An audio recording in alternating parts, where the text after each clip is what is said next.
Everybody loves having a citrus tree in their garden, and often these hungry trees end up looking really desperate.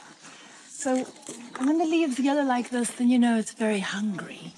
A quick opening up of the tree on the inside, getting rid of anything that looks a bit yucky, giving it a chance to focus where you want to have fruit, and not having clutter that is unnecessary.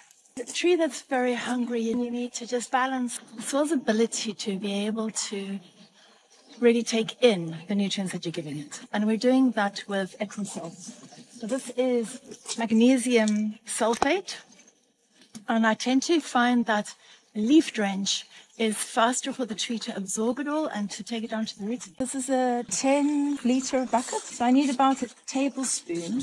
I'm not sure how many people have such large trees in pots at home, but when they're in pots, they tend to get hungrier sooner. I'm just getting a decent drench all around, and the remaining, this I will continue for every fortnight until I see that the leaves are greener. I'd also now give it some organic fertiliser and compost down by the roots, and then monitor it, and then ease off the amount of epsom salts. So later in the season, I might just give it once again when the fruit starts appearing. But for me, it's generally end of the season time where I really want to give it the boost that it needs.